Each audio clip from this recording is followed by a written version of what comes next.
1 अप्रैल 1889 नागपुर की सुबह एक ऐसे बच्चे ने जन्म लिया जिसने आने वाले दशकों में हिंदुस्तान की सोच बदल दी। नाम था केशव। पिता का नाम बलिराम हेडगेवार और माता का रेवती बाई। केशव का बचपन माता पिता और भाई बहनों की प्रेम पूर्ण छाया में व्यतीत हुआ था। अचानक नागपुर में चेचक फैल गई। लगभग 8 वर्षीय केशव उसकी चपेट में आ गया।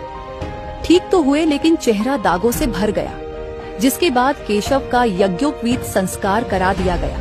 केशव जन्म से ही देशभक्त थे।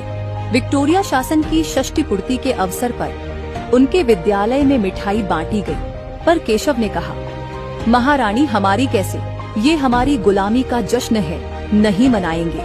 1902 ईस्वी नागपुर में प्लेग की महामारी से उनके माता पिता का देहांत हो गया, जिससे परिवार पर निर्धनता की छाया मंडराने लगी। पर केशव ने पढ़ाई नहीं छोड़ी। 1905 ईस्वी में केशव स्वातंत्र्य संघर्ष के मार्ग पर चल पड़े थे। कुछ मित्रों के साथ मिलकर केशव ने चर्चा मंडल बनाया और देश की परिस्थितियों पर भाषण व परिचर्चाओं के कार्यक्रम होने लगे। 1908 ईस्वी विद्यालय से केशव का नाम काट दिया गया, पर वो कभी नहीं रुके। कलकत्ता जाकर उन्होंने डॉक्टरी की परीक्षा 60% से पास की।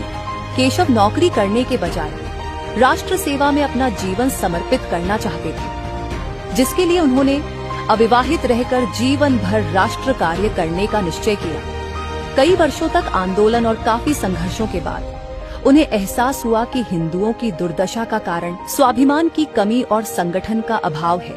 उन्होंने कहा, ये देश धर्मशाला तो नहीं है कि कोई भी आए और बिस्तर बिछाकर आसन जमा ले।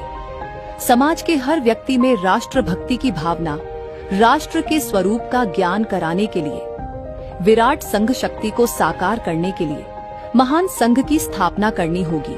27 सितंबर 1925 को उन्होंने संघ स्थापना की घोषणा की, जिसका कार्य शारीरिक, सैनिक तथा राष्ट्रीय शिक्षा स्वयं लेना तथा दूसरों को देना होगा।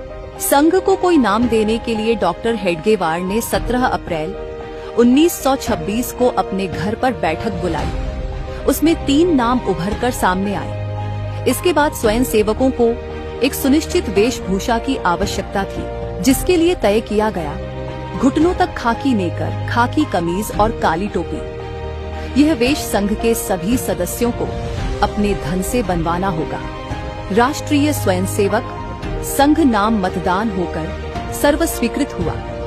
इसी नाम के कारण संघ के लोगों को स्वयंसेवक कहा जाने लगा।